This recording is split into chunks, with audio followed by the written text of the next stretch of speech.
Hola a todos, soy Ismael García Villarejo y esto es La Plaza de Economía Digital. Esta semana sustituyo a Juan García, pero que no cunda el pánico porque volverá para grabar los próximos episodios y además me acompañan las otras dos voces titulares de este podcast, que son Alejandro Ramírez, bienvenido. Gracias. Y Bernat García, no sé si decir gracias por recibirme o bienvenidos. Está aquí, la verdad que me estáis un poco descolocado, ¿no? Pero os quería proponer para empezar y para sustituir también el monólogo de Juan, que hay que admitir que pocas personas como él en la radio tienen esa capacidad.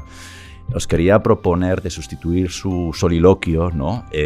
Por un pequeño examen sorpresa. Os voy a preguntar a vosotros, a cada uno de vosotros, ¿cuál ha sido el tema más importante de la semana según vuestro criterio y por qué razón? Y así, a bocajarro. Bernat. Es sorpresa, ¿no?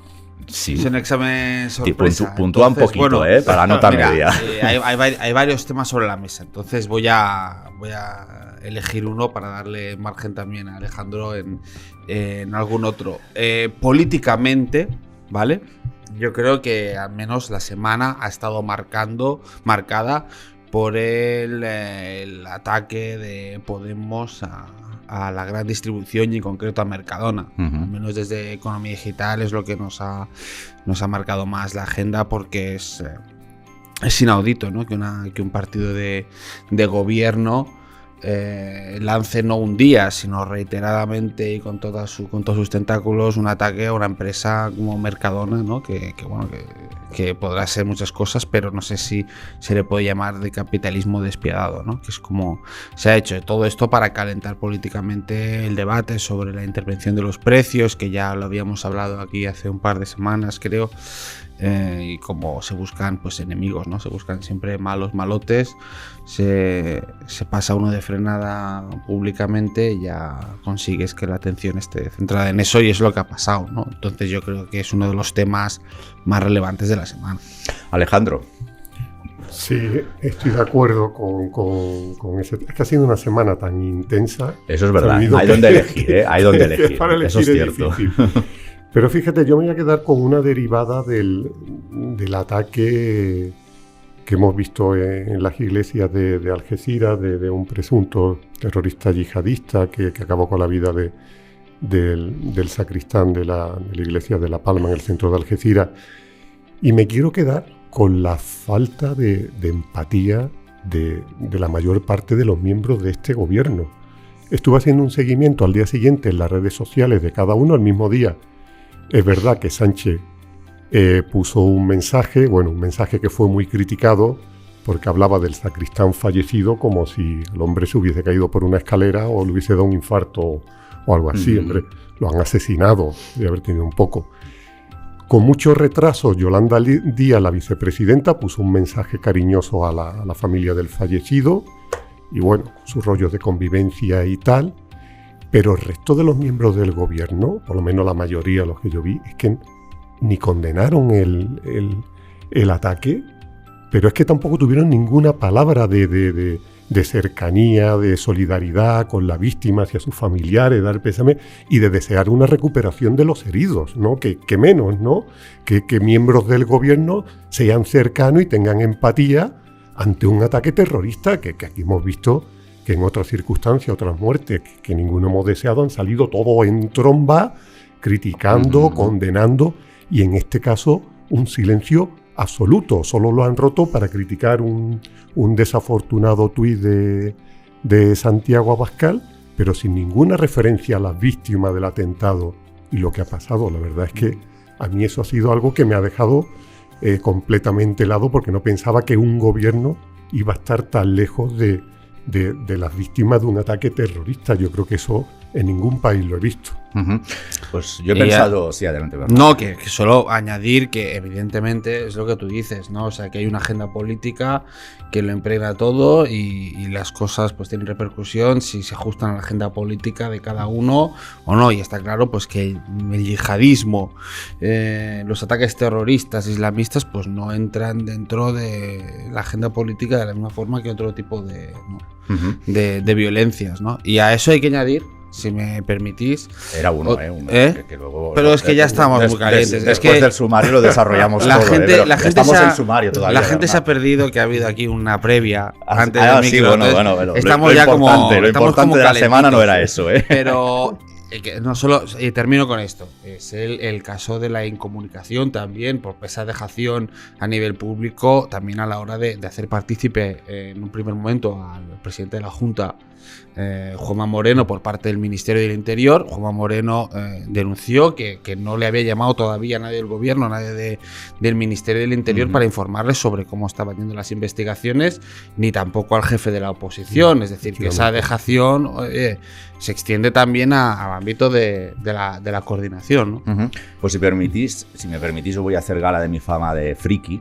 Y he seleccionado otro tema porque más o menos ya os conozco y sabía que vais a ir por ahí. Me quedo, para mí lo importante de esta semana es un avance, es la constatación de un avance científico. El martes o el miércoles, no recuerdo, hacia mediados de semana, la ONU confirmaba algo que la Agencia Meteorológica de los Estados Unidos, la NOAA, ya reportó hace un par de años, que es que el agujero de la capa de ozono se está cerrando. Y además se ha puesto fecha a la recuperación total de la integridad de la atmósfera, que es en el 2060. Y además voy a trazar un paralelismo con el cambio climático y con la economía. Estos avances son importantes, creo que para mí, pues porque demuestran básicamente que cuando eres consciente de un problema y se deja desde el ámbito desde el ámbito político y gubernamental trabajar a la ciencia y a la economía, se consiguen solucionar los problemas. Es verdad que arreglar la capa de ozono no es tan complejo como solucionar el cambio climático, pero, porque entre otras cosas interviene el crecimiento económico, pero somos conscientes, como éramos conscientes en los 80s, de que tenemos un problema, sabemos cómo solucionarlo, sabemos, al menos la teoría la sabemos, solo tenemos que desarrollar la tecnología suficiente para hacerlo, y también sabemos que no es necesario empobrecernos para solucionar o para convivir con el planeta, que es el discurso imperante en estos momentos, ¿no? Es decir, es muy sencillo cuando escuchamos tanto a los activistas como incluso a algunos representantes políticos. El primero que me viene a la cabeza, por ejemplo, es Ada Colau, Yolanda Díaz, y todas estas opciones de extrema izquierda, bueno, que hay que dejar de crecer para solucionar los problemas del clima. Bueno, esto lo que nos demuestra es que no es necesario empobrecernos. Podemos continuar generando riqueza y convivir efectivamente con el planeta. Yo soy de los que cree que tenemos que hacer, si me permitís la cursilada, un gran pacto con el planeta y aprender a vivir en él y mantenerlo, porque es el único que tenemos, al menos de momento. Ya veremos a ver cómo van los avances con las investigaciones y la exploración en Marte, pero eso se me antoja que va para algo más largo que el tema del clima. Yo pensaba que cuando has dicho lo del avance, lo del núcleo, que vas a hablar de que el núcleo de la Tierra se ha parado. ¿Cómo sabes? Yo también.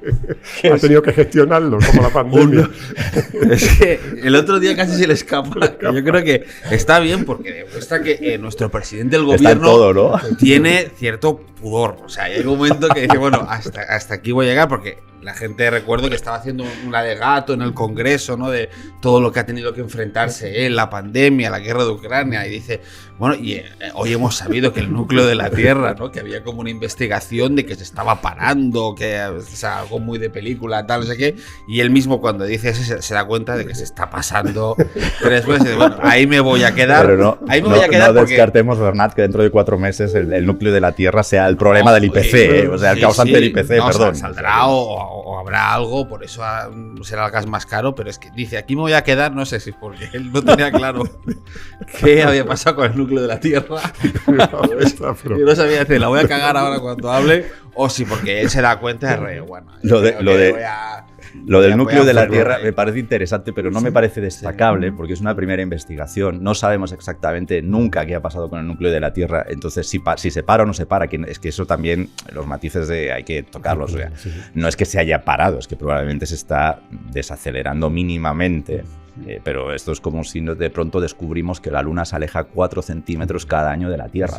Estamos hablando de esas escalas de magnitudes. Oiga, no sé quién decía el otro día, no sé quién calculaba que para cuando la Luna pierda la órbita de la Tierra ya el Sol se habrá convertido en una supernova, por tanto no hay debate, porque ya nos habrá engullido a todos. Entonces, sí que me parece interesante como avance científico, pero hombre, toquemos un poco con los pies en el suelo, ¿no? Sí que yo creo que hay una cosa, que es que el núcleo de la Tierra ha avanzado mucho a lo largo de los últimos Seguro. eones, y no podemos permitir que la ultraderecha nos quite, ¿no? Todas las rotaciones que ha hecho el núcleo de la Tierra. Hay que defender el núcleo de la Tierra. Que el día dure 24 horas, eso no puede cederse. Hombre, y menos por culpa de la ultraderecha. Hasta aquí podíamos llegar. Amigos, esto, aunque no lo parezca, ha sido el sumario del programa. Así que empezamos y vamos a desarrollar los temas de esta semana.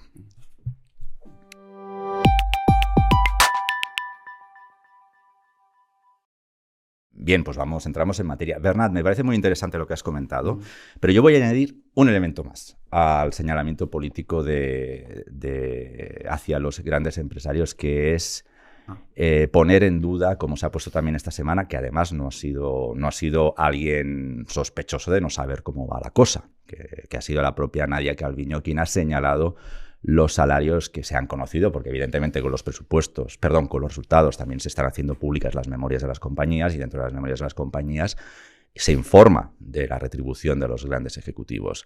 Se ha puesto en duda lo que cobran y no cobran algunos presidentes, consejeros delegados y altos directivos del IBEX 35. Lo añado a lo que comentabas tú del señalamiento en este caso hacia la gran distribución, porque parece, yo ya acabo viendo ahí como esto que decimos en gestión de medios, ¿no? Un 360 grados hacia o por generar una corriente contraria a lo que decías de buscar un malo malote que nos ayude a endosar los problemas que no somos capaces de solucionar. Bueno, a ver, malas prácticas, abusos, desigualdades. Oye, no estamos aquí para defender a ningún sector, ni a los bancos, ni a nadie. O sea, cada uno tiene que juzgar. Creo que hay suficientes elementos como para que se juzgue si un directivo cobra más, cobra menos, si está justificado, si no está justificado. Es decir, hay que recordar que la señora Calviño es accionista, ¿no?, de uno de los grandes bancos, ¿no?, a través del Estado, ¿no?, que es CaixaBank, es decir, donde está su interés en la rebaja de sueldos de los directivos de CaixaBank. No le interesa a la señora Calviño que CaixaBank tenga importantes dividendos o que se revalorice su acción para poder vender, ¿no?, las acciones incluso para recuperar los 23.000 millones que puso el Estado, claro. Dinero, esos 23.000 millones que tiene metidos ahí el Estado y que quiere retirarlos. ¿Quién lo va a hacer eso, no? O sea, ¿quién lo va a hacer? ¿Cuánto se le paga a la gente que quiere hacer? Es decir, hay una primera inconexión, ¿no? Ahí, entonces, bueno, pero luego no solo Calviño, sino también el presidente del gobierno utiliza, ¿no?, los sueldos de los banqueros como para atizar a la banca y justificar su propio impuesto, ¿no? Estamos viendo estos días que es un impuesto importante respecto finalmente a los beneficios conseguidos. Pero bueno, yo puedo entender, y esto es una opinión un poco políticamente incorrecta, ¿no?, pero yo puedo entender que desde el gobierno, en su agenda progresista, social, etcétera, etcétera, antimercado, ¿no?, recelosa del mercado, se pueda atacar algunas metodologías de banca de inversión, unas finanzas más especulativas. Oye, pues no lo sé. Yo personalmente no estoy de acuerdo. Yo creo que es la forma en que funcionan las cosas, pero puedo entender que ahí hay algún choque para partidos de izquierda, socialdemócratas, pero contra la gran distribución. O sea, que ahora la bandera sea porque uno es incapaz de bajar los precios, porque este gobierno tiene la necesidad de ir a elecciones en mayo con los precios bajitos, con la factura de la luz bajita, para decir que bien arreglamos la economía, que es el único interés de este gobierno, es llegar a las elecciones municipales de mayo con los precios bajitos y todo controlado y todo subvencionado. Que se utilice a la gran distribución para atacarla de capitalismo despiadado, me parece que está fuera de lugar. Es que son supermercados, es gente que está en la economía real, gente que da. El otro día lo mirábamos en economía digital, la aportación a la riqueza del país, no lo que facturan las empresas, sino cuánto aportan a la riqueza nacional del país, ¿no?, de España. La gran distribución alimentaria, es decir, supermercados, sin tener en cuenta ni ventas de electrodomésticos, solo la distribución alimentaria, aportan 40.000 millones al año a la economía.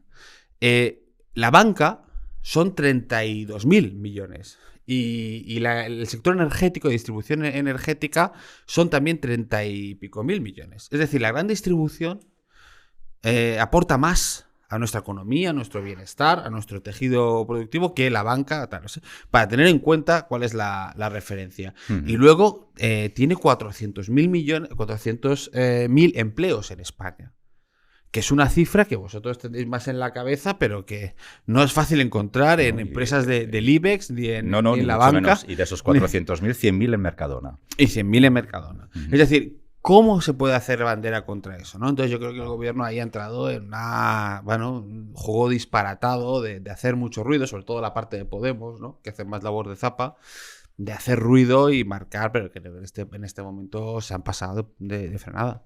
Sí, bueno, varias cosas. Que salga Nadia Calviño hablando de sueldos elevados en la banca y tal, cuando su marido iba a entrar por la puerta de atrás en patrimonio con un sueldo que podía superar los 120.000 euros anuales, pues no sé, había que ser un poquito más prudente a la hora de manifestarse. Sobre todo porque ese lo pagamos entre todos. Y eso lo pagamos entre todos, y el efectivamente. De las IBEX no lo pagamos entre todos. Eso es. También podía mirar un poco el ejemplo de la época de Mariano Rajoy, cuando se privatizó Bankia. Ahí Gori Gorzarri, presidente, y José Sevilla, consejero delegado, le limitaron el sueldo a 300.000 euros al año. Igual Calviño también podía hacer una propuesta en ese sentido, sí, dentro del banco del que es accionista también, ¿no? Y respecto al tema de los ataques al presidente de Mercadona, hombre, un país que no respeta a sus empresarios es un país condenado al fracaso. ¿Cómo puedes atacar a gente que arriesga su dinero, que arriesga su patrimonio?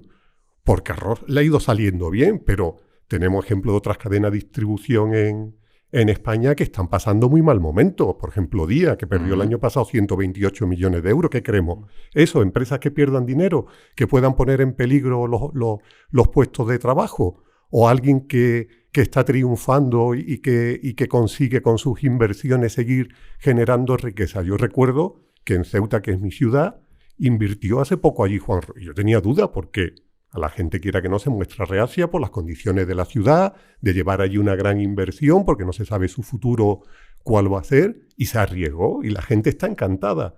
Y ha abierto uno, y ha abierto otro, y ha hecho una inversión muy grande en ese terreno, y se le agradece. Gente así, ¿no? Por la cantidad de puestos de trabajo que está creando, por los beneficios que le está dando a la gente, que no se tiene que ir a otro sitio a comprar, etcétera. Y dice, bueno, y esto, y que sean los ataques por parte del gobierno, que lo que tendría que hacer es cuidarlo, lo que tendría que hacer es mimarlo y valorar lo que está haciendo, ¿no? Por eso es inexplicable.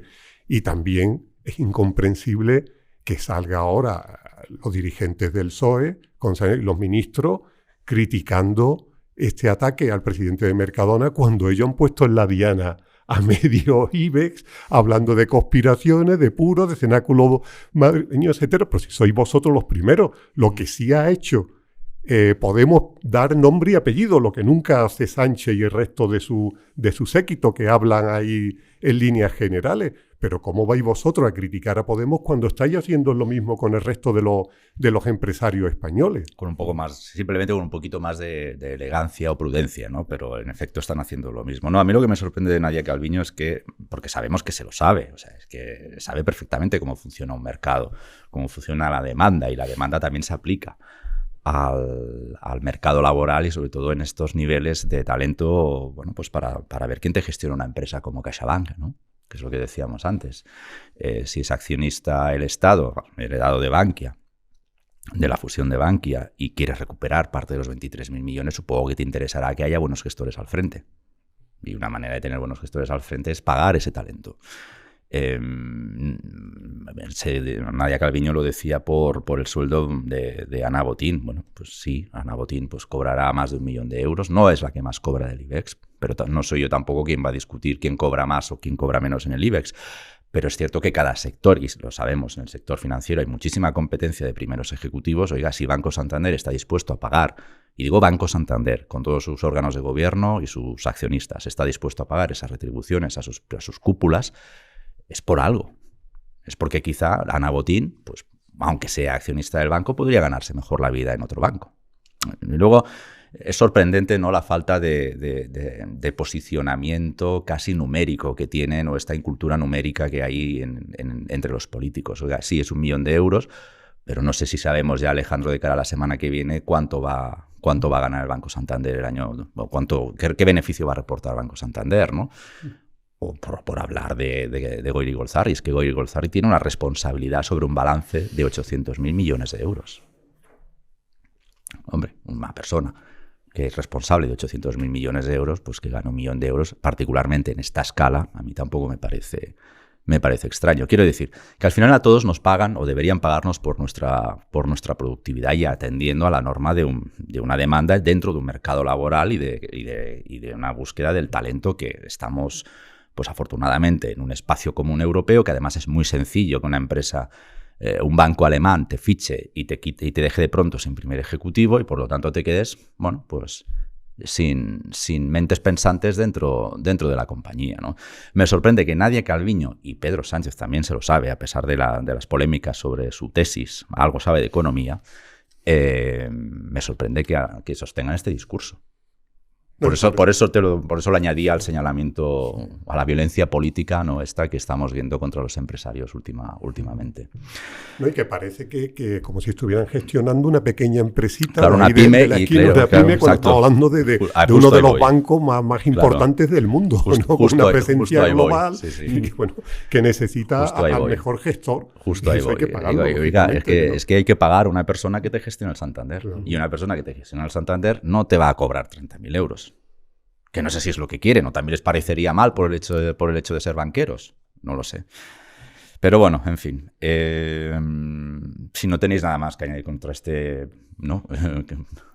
señalamiento político de los grandes empresarios, nos movemos hacia tu tema, Alejandro. Yo pregunto si el Ministerio del Interior ha aparecido, seguimos teniendo Ministro del Interior, o no. Porque yo no es que me parece que Juanma Moreno no es el único que lo ha echado en falta estos días. No, toda la oposición y el resto del arco parlamentario, ¿no? Porque como siempre se muestra opaco, impreciso, y es verdad que ante una situación de este tipo, que menos, primero, informar directamente al jefe de la oposición, al resto de los partidos, lo que se suele hacer habitualmente, y si es necesario, pues convocar una pequeña cumbre, una pequeña reunión entre todos los grupos y dar ese tipo de información, porque yo creo que es necesario, ¿no? Que más un país como España, que ha sido tan castigado por el terrorismo, que cuando se repite un hecho de este tipo, pues conmueva a la gente, genera una gran inquietud, y lo que no se puede es estar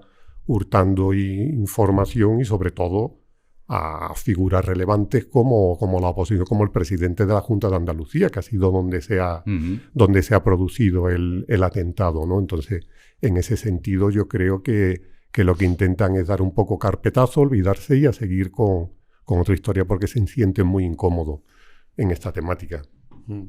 Sí, y que es verdad, ¿no? Que en estos casos lo que nunca puede haber, en caso de atentado terrorista, y en España lamentablemente sí que lo hemos conocido en el pasado, y varios casos frustrados también de atentados, lo que no puede haber es ruido político, ¿no? Porque eso es malísimo, ¿no? Para la hora de los propios terroristas o los que vienen a hacer daño, dicen, mira, nosotros hacemos esto, y están la gente pegándose en los telediarios. Entonces, encima desestabilizamos. Claro, que bien nos sale, ¿no? Que bien nos sale la operación. Entonces, esto es lo que hay que evitar, y por eso siempre, oye, más allá de si estás más enfadado con la oposición o hay mejor o menor diálogo, cuando hay un atentado de este tipo, ¿no?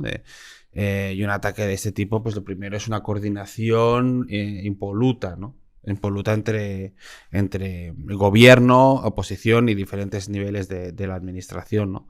Y eso es lo que no ha habido, y eso es lo que choca, y lamentablemente, aunque es verdad que no se puede comparar con otros episodios que hemos tenido, afortunadamente por ahora, esto recuerda demasiado, ¿no? a ese malestar o esa debilidad del funcionamiento del Estado, que es cuando salta la mecha política tan pronto después de un atentado terrorista, ¿no? Que apenas unas horas, ¿no? Entonces eso es preocupante también. Hay un tema subyacente ahí, que es el de la inmigración.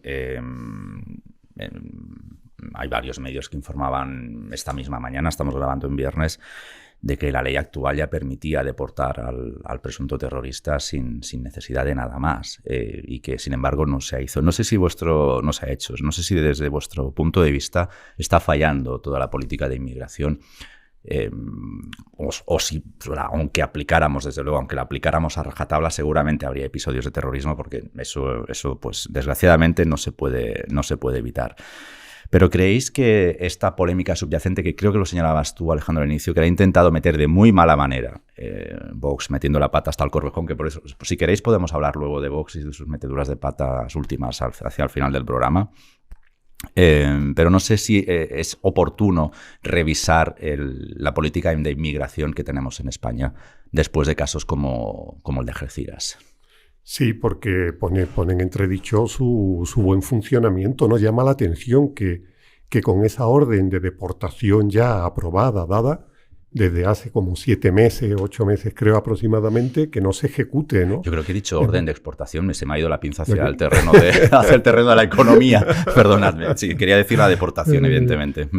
Es que este mismo individuo creo que estuvo en Gibraltar y duró 2 días. De allí al segundo día ya lo soltaron. Y aquí pasan los meses y no pasa absolutamente nada, ¿no? Pero es que falta también, ya no solo en el tema inmigratorio, sino en general, un seguimiento hacia esas órdenes que tienen algunos personajes de este tipo pendiente y que no se ejecutan, porque lo hemos visto también en otros atentados, en otras historias, cómo tenían pendiente una causa de entrada en prisión por robo a mano armada no sé dónde, por una historia no sé qué, como 3 o 4 delitos ahí acumulados en diferentes juzgados del país con órdenes de detención y siguen tan tranquilos. Entonces, no sé, yo creo que esa agilidad que hay que imprimir para evitar este tipo de cosas, no sé dónde falla, en qué parte de la cadena, cuando ya todo está prácticamente cerrado y solo queda poner a ese señor en la frontera y quitárselo de en medio, porque no se lleva a cabo. Yo creo que ahí tendrían que dar alguna explicación de qué está pasando con todo eso, porque no se ejecuta esas órdenes. Dentro de la tibieza, no sé si querías añadir algo, Fernando. No, y sobre todo que es precisamente en esos momentos en que solo queda pendiente la expulsión o la deportación, es cuando más peligrosos son estas personas, porque es cuando están acorralados, cuando saben que el reloj tic-tac, y es cuando es cuando a veces cometen, ¿no? Y cometen esos atentados porque saben que su camino aquí o su futuro aquí se está agotando, ¿no? Entonces, pues, oye, pues no, te van a deportar. Bueno, van pasando los meses y llega el momento de la deportación, o ya. Entonces ahí pues te echas al monte con el puñal, ¿no? Eso es importante. Yo creo que esto hay que agilizarlo. O sea, no podemos mirar para otro lado. España, como igual otros países europeos, tiene un problema también de células yihadistas. O fenómenos, digamos, que pueden transformarse en atentados terroristas, y no se puede mirar hacia otro lado. Es un problema que hay, y sobre todo si esas personas están vigiladas y están ya en el objeto de deportación, hay que ser rápido, ¿no? Hay que ser muy, muy, muy práctico y evitar situaciones como estas, que es cuando se junta todo, ¿no? ¿Qué papel creéis que tiene la próxima cumbre, o cómo ha influido la próxima cumbre con Marruecos en la reacción del gobierno? Eso es que al final lo está marcando todo, ¿no? Porque si os fijáis, hace unos días también en el Parlamento Europeo se aprobó una moción para rechazar pues el acoso que está sometiendo Marruecos a los periodistas, un poco criticar su política de derechos humanos, etcétera. Bueno, y el Partido Socialista, que había sido uno de los impulsores de esa moción, al final acabó votando en contra por órdenes de Moncloa. Ahora tenemos una cumbre el día 1 en Rabat. ¿Qué habrá en ese móvil, Alejandro? Además de los selfies de Sánchez, ¿qué habrá en ese móvil? Cuando el Parlamento Europeo prácticamente ha congelado todos los viajes, todos los encuentros, toda la relación con autoridades marroquíes porque presuntamente están implicados en el soborno de miembros del Parlamento Europeo junto a Qatar. Ujú. Y nosotros, cuando se está aislando a Marruecos, ahí nos plantamos con nuestra cumbre en Rabat y silencio a todo lo que pueda afectar de manera negativa a la relación con el país vecino, ¿no?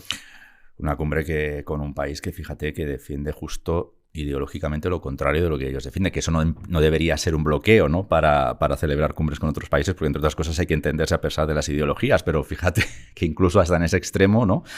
Están dispuestos a ir adelante con esa cumbre. Por eso digo que ¿qué habría en ese móvil, además de los selfies de Sánchez? Bernat, tengo preguntas para ti sobre el Partido Popular, pero si quieres añadir algo más sobre esto... Que estas te las sabes. Me reservo para el partido. Porque el lunes, ya sé que parece que no ha pasado nada y que creo que todo el mundo se ha olvidado, pero el lunes va Feijóo y presenta un plan de calidad institucional, creo que lo llamo, ¿no? Me parece, cito de memoria. Bueno, había distintas como 60 o 70 medidas. La más llamativa era la perrera que tienen, el mantra que tienen con que gobierne la lista más votada. Yo la sensación que me quedé con la sensación de que este plan lo presentó sin hablar, seguro sin hablar con Ayuso y sin hablar con otros varones. No sé si con Juanma Moreno lo hablaría o no, pero me daba la sensación de que salió directamente de Génova sin consultar con las distintas, digamos, entre comillas, cancillerías, ¿no?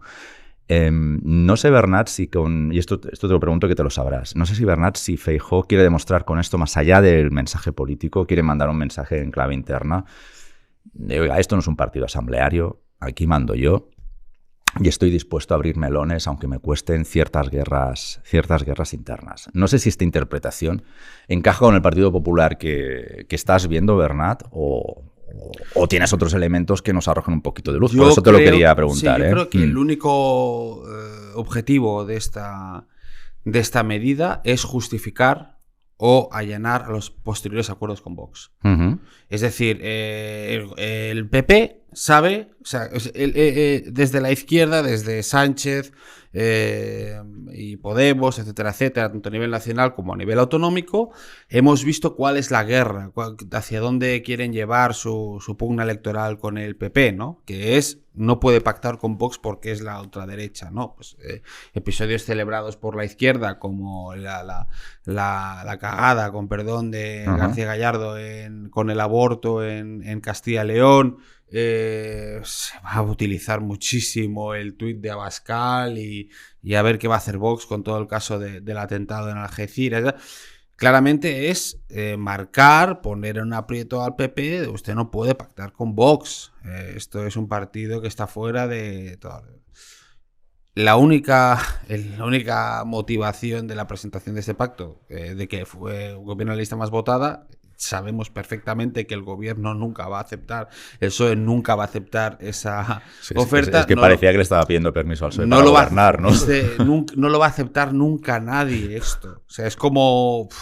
Esto tiene que ser una reforma de años y un clima político diferente. Es decirle a Sánchez, ¿usted no quiere que gobierne con Vox?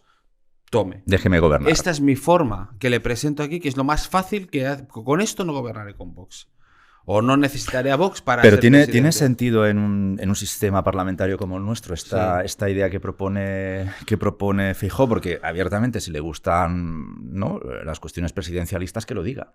Pues tiene sentido, pero pasa en Portugal, él mismo lo ha dicho, es un escenario que ocurre. También pasa a un grado menor en todos los municipios. En la elección de los alcaldes en España gobierna la lista más votada si no hay acuerdo previo. No hay un acuerdo de mayoría absoluta de pleno, entre diferentes formaciones. Es acercarse a ese elemento, ¿no? Puede ser un elemento más, pues oye, evidentemente, claro, a nivel nacional, pues en las preguntas o a nivel autonómico es, bueno, pero ¿quién te aprueba el presupuesto? Pero ¿quién te va a alcanzar, digamos, toda la legislatura? ¿Cómo lo vas a hacer? Estamos abocados a la inestabilidad en todos los parlamentos si esto sucede, ¿no? Dice, bueno, pero ya, entonces el PP podría o defiende, ¿no? Dice, bueno, pero ya es otra tesitura, yo tengo un gobierno. es más difícil presentar una moción de censura, me saca presión, puedo negociar incluso con el PSOE algunas cosas porque ya no está tan mal visto esa penalización porque no le estoy dando el gobierno a uno, que es lo que duele, ¿no? Como le voy a dar al gobierno a la derecha. No, le apoyo unos presupuestos, apoyo esto y esto lo va a apoyar con otro. En fin, el PP defiende que no sería tal la inestabilidad con ese modelo, ¿no? A partir de aquí podemos reflexionar. Pero insisto, es un debate que está muy bien que tengamos, teórico, pero ni el PP tiene ninguna intención de que esto salga adelante, ni el PSOE tiene ninguna intención de hablar de esto, porque ya hemos visto que no se ha cogido el guante para ninguna cosa. O sea, nadie ha respondido en el PSOE, sí, pero si usted me... No, el debate se ha muerto automáticamente. Entonces, hay que marcarlo desde mi punto de vista en una estrategia electoral de cara a las municipales y autonómicas y nada más. La única reacción conocida es la de Podemos llamando analfabeto a Feijóo. Alejandro. Sí, porque a nivel nacional no veo yo que esa estrategia funcione. No me imagino a Feijóo gobernando con 120 diputados, por ejemplo, y teniendo Sánchez 115. Bueno, es que no aprobaría ni la hora de tomarse el café. Ni el precio del vending de la máquina. No, como estoy de acuerdo en lo que dice Bernat, que es un escudo que se ha puesto ya Feijóo, porque sabe que por ahí es por donde le va a atacar durante toda la campaña electoral y una de las elecciones Sánchez, diciéndole que se aclare con su pacto con Vox. Y le dirá, oiga, si usted no me deja gobernar siendo la lista más votada, pues tengo que hacer pacto. Y mi único pacto ahora mismo es con Vox. No tengo otro con el que pueda pactar, porque ya desgraciadamente Ciudadanos no va a servir para jugar ese papel. Y lo que decía Ismael de que no ha consultado con los varones y tal, yo es que veo que algunas veces Feijóo va por el libre y no sé, quiere improvisar en algunas comparecencias. Ayer le pasó igual con esto del atentado, ¿no? Y hay una reflexión que la verdad me llamó mucho la atención, porque digo, si esto lo consulta previamente con su equipo o algo, pues le diría, mira, te estás equivocando porque... O sea, se lo atribuyes al carácter más que a una estrategia de montar un nuevo PP. Sí, yo creo que más es su carácter. O un PP, yo creo un que PP está adaptado a él, quiero decir, más presencialista. Sí, y también a lo mejor dar esa sensación, ¿no? De decir, yo improviso, no llevo todo, no soy el líder mecánico que le tienen todo preparado, los discursos escritos y soy capaz de aportar así en frío nuevas ideas y tal, pero bueno, ya no es la primera vez que le pasa. Ha hecho una serie de reflexiones de verdad que no han ido muy acertadas. Os lo quería preguntar porque os lo sabéis, pero el lunes presentó este plan sin consultar con los varones, al menos por la reacción. Infiero, estamos infiriendo, esto no es información, es pura deducción por la reacción de los varones. Por tanto, desconozco si efectivamente desde un punto de vista de los hechos no hubo comunicación o no entre él y los varones, que entiendo que sus cauces tendrán cada día y seguro que están en ello. Pero acordaos que llega el lunes después de una manifestación en la que Ayuso no va a esa manifestación en Cibeles, creo que fue en Madrid, ¿no? Contra Sánchez, no recuerdo si lo organizó Ciudadanos o quién estaba detrás de esto. Plataformas civiles. Pero que parecía que Ayuso, que le apetecía mucho ir, incluso hubo una recepción hacia los organizadores y demás en la Casa de Correos, no iba por no desautorizar a Feijóo, que no iba a ir. Entonces, por eso os lo quería preguntar, porque para mí hay una cadena de hechos que parece o me llevan a deducir que Feijóo quiere un partido popular, bueno, controlado desde la calle Génova, y que al final los varones sí sean varones, pero que queden un poco subyugados a lo que diga Génova. Si no lo veis, no lo veis, ¿eh? Yo os lo digo por esta cadena de hechos que me llevaban a pensar eso, y por eso os lo quería preguntar. Yo veo poco por lo que sé que estemos en ese escenario. Me parece que, o sea, hay varios varones que importan, ¿no? Juanma Moreno tiene llaves de Génova, ¿no? Tiene a Bendodo dentro, está Juan Bravo, que forman parte del núcleo duro, digamos, de Feijóo. No, creo que no se hace mucho sin que lo sepa el PP andaluz. Y también creo que Ayuso, a pesar de que nos guste la idea de que una es más irredenta o más purista y el otro más moderado, más tal, la relación entre ellos es buena. Es buena. Y, por ejemplo, hay por lo que yo sé, hay mucha comunicación diaria entre los gabinetes de ambos equipos y realmente hay que recordaros otras. Es que claro, estamos aquí. Es que ha dicho una frase ahora Ayuso en este mítico, en este sitio que, eso está un poco fuera del orden. Nos agarramos como a cosas sin recordar el PP lo que ha sido. Pero Bernat, es que justo hace un año implosionó. Sí, pero que acordémonos de hace un año, la relación que había, pero recordémonos antes de lo que era Esperanza Aguirre con Rajoy, eso era drogadura. Esperanza Aguirre es Esperanza Aguirre. Eso era drogadura. En la relación, realmente, a pesar de que Ayuso es la causa por la que el Partido Popular implosionó y Casado está fuera de la política, hoy en día, es Ayuso. Es que la situación ahora no tiene nada que ver. Yo creo que hay un convencimiento que luego, porque las perspectivas son buenas, ¿no? Perspectivas, a pesar de todo, electorales. Estamos en una senda alcista, ¿no? Dicen en Génova, ¿no? Entonces es fácil que no haya tensiones donde cada uno tiene. Luego, igual más adelante, dentro de unos años, empieza otra guerra. Pero yo creo que ahora no existe. Y lo de la manifestación es, yo creo que es un equilibrio en el que han llegado como muchos otros equilibrios en los que están y que yo creo que benefician a las dos partes.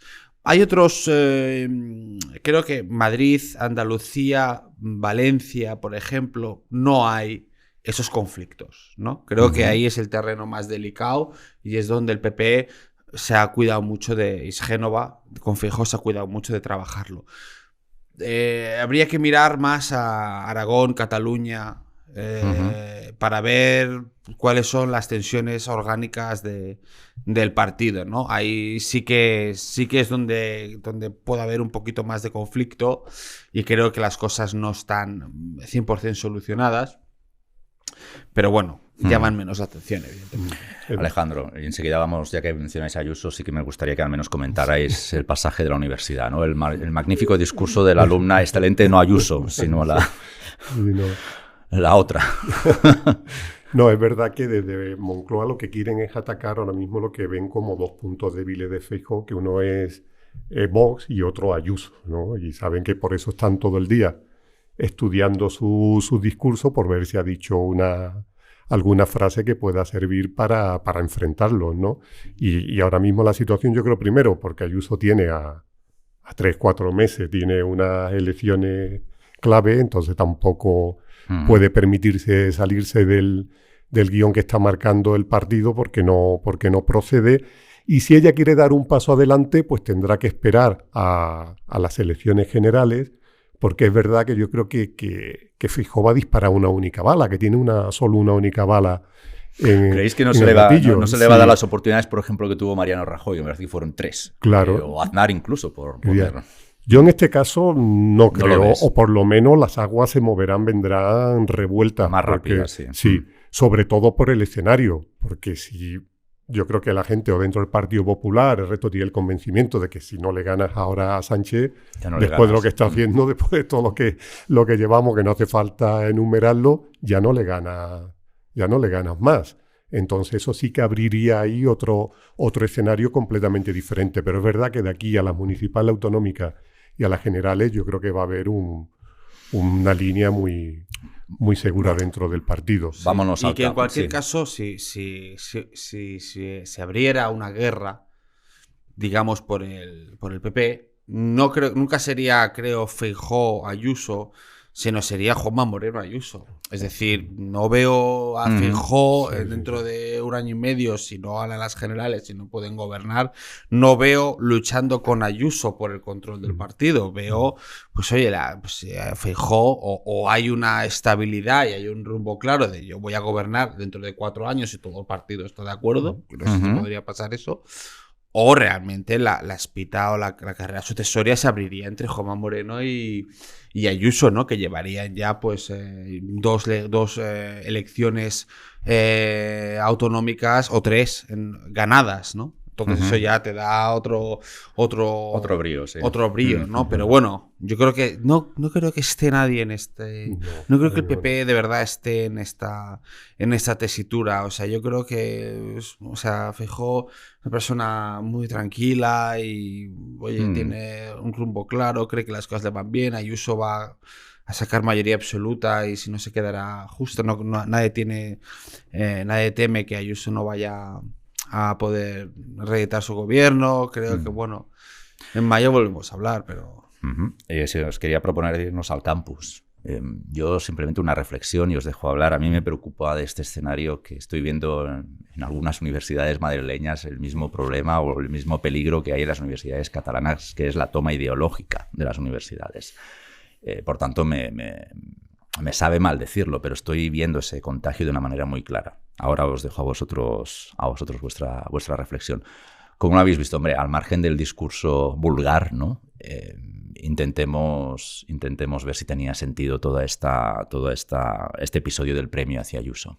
O sea, la universidad siempre ha sido así. Es decir...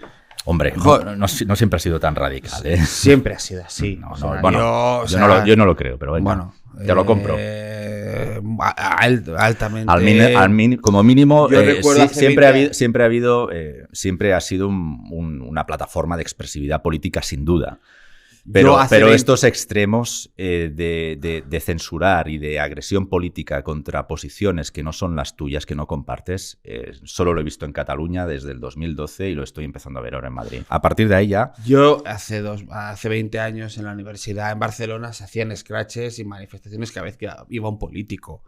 Y era la Bernat, de ahí te estoy diciendo que ahí empiezan los problemas. Sí, bueno, que tú y yo hace 20 años íbamos a la universidad. Y era Pompeu Fabra, ¿eh? O sea, hablemos de la Autónoma, de Barcelona y de Madrid incluso. Bueno, por no hablar de los míticos, ¿no?, encierros y acampadas en la Universidad de Barcelona. Pero bueno, que por eso digo que me preocupa que se pase todo eso hacia el resto de las universidades españolas. Ahí hubo movimientos importantes también en Barcelona, pues claro, todo el movimiento estudiantil, también contra el gobierno de Aznar, porque es un movimiento eminentemente de izquierdas y de ultraizquierdas, pues con el no a la guerra, pues a partir de ese momento hubo una hipermovilización estudiantil brutal, que fue la que lideró, digamos, toda la oposición al gobierno de Aznar, y de aquellos momentos, de todo aquel movimiento estudiantil del no a la guerra y todo eso, lo que produce también ese germen posterior del 15M, que también nace en las universidades. O sea, siempre ha habido caldo de cultivo fuerte contra la derecha. Entonces, yo entiendo que siempre va a haber manifestaciones, siempre va a haber scratches a los políticos de derecha, y lo puedo condenar y me parece mal, evidentemente, hay que dejarlo hablar. Pero, o sea, que tengo poco que añadir ahí, pero lo que me parece increíble es que a nivel político no haya habido ni un solo personaje en el centro izquierda que haya ni siquiera defendido a Ayuso, sino matizado la protesta o abordado, digamos, desde cierta prudencia. Dice, bueno, Ayuso ha hecho lo que ha hecho con las universidades, pero bueno, siempre respeto que todo el mundo se pueda... No, o sea, después de insultarla, después de machacarla, de acosarla, de escrachearla, de todas las intervenciones desde la tribuna contra ella y tal, todos los políticos han defendido a muerte el escrache contra Ayuso.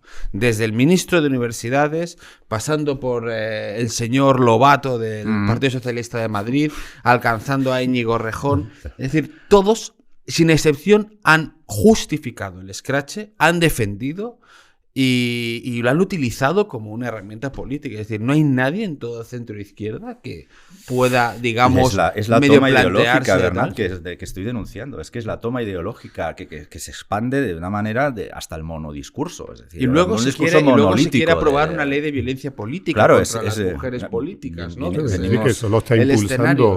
No te causa, claro, el Ministerio de Igualdad, para que cuando insulten a una política sea considerado violencia política o violencia machista. Violencia de género, sí. Incluso, y no sé, pues ahí tiene insulto a Ayuso, bueno, pues ahí tiene cada ya día, para... Cada día, es que no hace falta que le den un premio. Pero parece que si a ella le insultan, eso lo lleva de fábrica. Y ya una observación, y esto quizá ya es la diferencia generacional. A mí me preocupa que si la alumna que dio el discurso es la mejor, pongamos patas arriba el sistema educativo.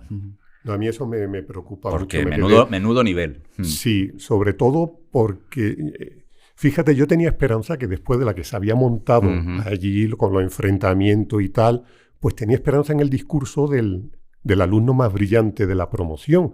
Digo, este tendrá, en este caso una chica, una cabeza bien amueblada y seguro que aunque haga un discurso común, rebelde, aunque sea reivindicativo, sea crítico, pero no solo crítico con la presidenta de la Comunidad de Madrid, se critica también con el gobierno, se critica también con otros poderes, no solo en una línea, y que podía tender puente y llamar a una unión o a una reflexión. Si le compro perfectamente la morfología incluso del discurso, pero la manera de hablar, la manera de expresarse, la manera de leer, ¿y esta es la alumna más brillante? No, porque al final ve que los tentáculos de Podemos se han extendido por la universidad. Al final lo que vi es que lo que quieren es producir clones en serie de ellos. Y ahí lo que vi fue una mezcla de Belarra, de Rodríguez Díaz, Pan, de Yolanda Díaz, y que de ahí ya va directa al Consejo de Ministros, si hace falta, porque ya no necesita ninguna cualificación más con ese discurso que dio. O a la base. O a la base. También a la base de público, tal, ¿vale? De tertuliana. Pero Oye, ese es el problema, ¿no? Chicos, que al final... que nos van a regañar, pero tengo dos temas que quería plantear, aunque hagamos un debate o unos comentarios casi a vuela pluma. El primero os lo planteo, si puede ser, con respuesta binaria. No se pueden cosas binarias. No se pueden crear cosas binarias, eso es verdad. Eso es políticamente, eso es incorrecto, es verdad. Bueno, triarias. Vamos a ver. ¿Creéis que Vox está descomponiendo? Lo digo porque por lo que hemos visto, parece que hay dos frentes claros en Vox, ¿no? Los que quieren romper absolutamente con el Partido Popular y los que no. Y estoy observando, casi por deformación profesional, una especie de guerra civil entre los medios de ese ámbito ideológico curioso, que no sé si también se traslada hacia una descomposición de Vox en sí, ¿no? ¿Creéis que ha empezado, podríamos decir, es el inicio del fin de Vox? Las meteduras de patas, como habéis señalado, han sido notables esta semana, ¿eh? No, pero. No, pero. Hemos dicho que esto iba a ser binario, pero bueno, binario, ya lo has advertido. No, pues que no iba a ser binario. Entonces no. Añade el pero. No, ahí evidentemente Vox no se está descomponiendo, pero está decidiendo hacia dónde quiere ir. Vox es más por lo que te estabas diciendo, es un partido que nace originalmente con Santiago Abascal, Ortega Lara, muy centrado, digamos, cuando aparece lo de la doctrina Parot, es decir, muy focalizado en un hastío, digamos, en la derecha y en ciertas con las cesiones del gobierno de Mariano Rajoy hacia el nacionalismo o lo poco, la falta de vehemencia contra él. Es ahí donde nace y a partir de ahí va creciendo, al principio con poco éxito, porque las primeras elecciones a las que se presenta tienen poco éxito, y luego engorda definitivamente ya cuando se le suman, digamos, otra serie de batallas nacionales e internacionales. Vox empieza a entrar en una liga, digamos, de partidos de la derecha radical en Europa y también Latinoamérica, que por ahí es donde estos días está saltando un poco la espita, cuál es la influencia de ciertas organizaciones de extrema derecha mexicanos o latinoamericanos en Vox, o sea, cuál es el papel, qué quieren hacer ellos de Vox, porque claro, ese es el problema, que si tú estás poniendo mucho dinero, apoyando mucho la causa, llega un momento en el que igual no decreces, pero estás estancado y dices, pues yo quiero mandar más, o quiero tener más capacidad, o quiero implementar mi agenda.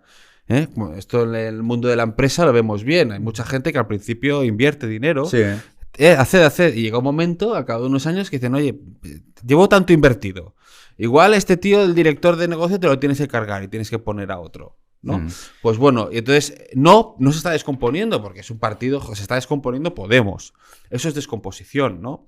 Pero Vox todavía no se está descomponiendo, pero sí que están eclosionando las guerras entre diferentes familias y gente que ha apoyado el proyecto y gente que viene de muchas órbitas diferentes diciendo que hay de lo mío. Y ahí es donde se empiezan a tensionar las cosas, ¿no?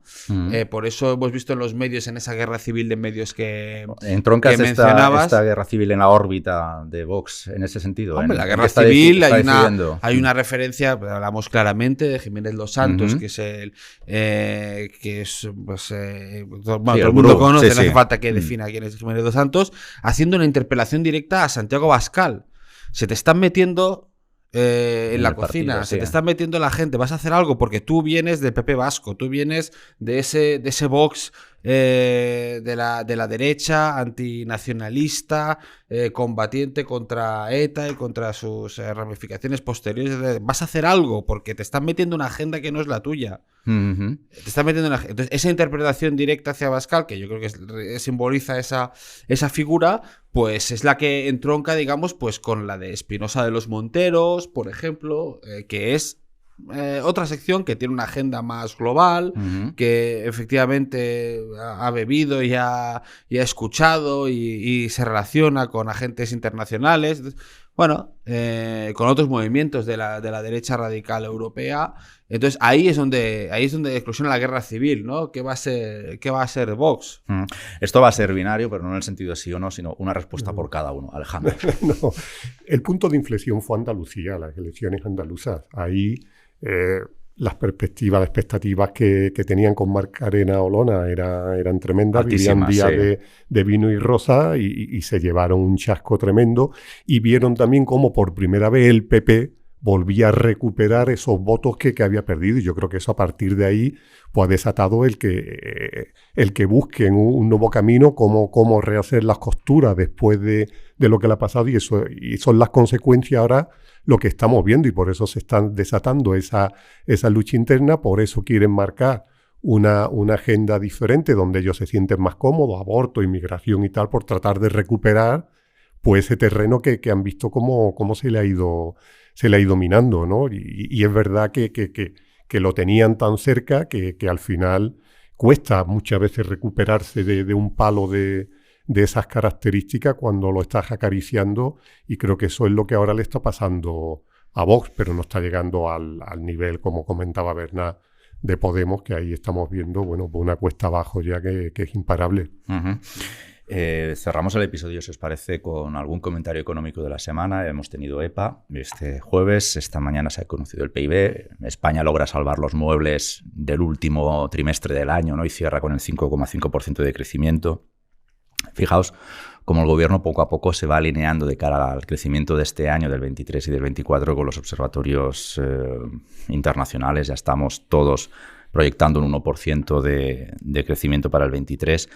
Que eso a mí, Alejandro, tú controlas mucho más estos datos, a mí lo que me lleva a pensar es que si estás proyectando un 1%, y en eso estamos de acuerdo todos, es que al menos un par de trimestres, vas a estar en negativo. Viniendo del 5,5, seguro que vas a estar en negativos en algún trimestre. Que sea más técnico, más, ¿no? Que de estas crisis que toca el bolsillo es lo que tenemos que ver. Y no lo podremos ver hasta que nos salgan las estadísticas. Pero me llama la atención la EPA, que nuevamente fue motivo de orgullo, pero los datos, al menos el Confidencial, se lo han leído bien. Perdona, Bernat, que cite a nuestros compis del Confi.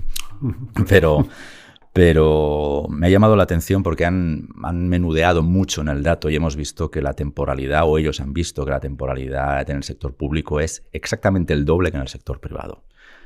Es el dato que quería que comentarais, porque al final me da la sensación, Alejandro, que no sé si también leyéndote los datos, que sé que te los has leído, vemos que el año en el empleo se salva gracias al empleo público y no gracias al sector privado. Porque además, fíjate que la campaña de Navidad se destruyó empleo. Es quien está contratando ahora mismo y por eso se ha salvado, porque si miramos, por ejemplo, lo que está pasando en el sector privado, una caída fuerte en el último trimestre del año. Atención a los autónomos también, se han perdido más de 100.000 a lo largo del año pasado. Y es verdad que esa temporalidad que dice que quiere combatir el gobierno con la reforma laboral que aprobó el pasado año, pues no se está viendo en el sector público. Yo estoy hablando con mucha gente y en la administración están entrando pues con contratos de 4 meses, de 6 meses, y de ahí no sale. O sea que la temporalidad que estaba en el sector privado se está trasladando al sector público. Al sector público. Entonces, ese trabajo que se está creando, que ha servido un poco para maquillar el resultado final de la EPA, pues lo que demuestra es que va en contra de los principios que está promulgando el gobierno, ¿no? Y es verdad que es preocupante pues, que hayamos vuelto a los 3 millones ha superado otra vez la barrera de los 3 millones, al 13%. O sea, el año no ha sido malo, lo mismo que ha pasado con la cifra de crecimiento económico del PIB, pero el último trimestre deja cifras preocupantes. Bernat, el último trimestre, vosotros en economía digital lo destacábamos así ayer precisamente. Sí. Bueno, el último trimestre pues deja luces y sombras, ¿no? No recuperamos todavía es verdad que no hemos caído en recesión ni siquiera en contracción. Los datos no son objetivamente, no son malos, perdón. Para lo que podíamos llegar a temer. Hay que reconocerlo, que en las perspectivas en agosto o septiembre de este año eran mucho peores para lo que iba a venir, y se temía una recesión, ¿no? Y estaba sostenido, y es verdad que luego la situación se ha recuperado. Pero viene un momento complicado también en este primer trimestre, que yo creo que el primer trimestre de 2023, que es donde vamos a ver si se superan, bueno, de momento no, los peores temores o no, o realmente entramos en una contracción. Ya hay que pensar en el futuro, ¿ya? O sea, los datos son los que son, hay que ver qué va a pasar con el gas, hay que ver qué va a pasar con la guerra a partir de abril-mayo. Todas las casas de análisis y empresas están pensando en eso ya, bueno, que hay un punto de inflexión en mayo, junio, con la guerra y con, digamos, los precios energéticos, y a partir de ahí podremos decir si se salva la situación o no. Y respecto a los datos, yo la verdad es que tengo un poco de follón ya con todos los cambios estadísticos que están habiendo. Sí, es una habilidad que hay que admitirle al gobierno, que no hay manera de seguir una estadística. Sí, o sea, el empleo, ese cierre de año fue con los trimestres, el último trimestre de la EPA fue malo, fue un resultado malo. Muy malo, sí. Muy negativo. Porque sobre todo eso a mí me lleva a pensar que el sector, a pesar de la campaña de Navidad, el sector privado no ha sido capaz de generar empleo, por tanto no ha sido capaz de generar riqueza.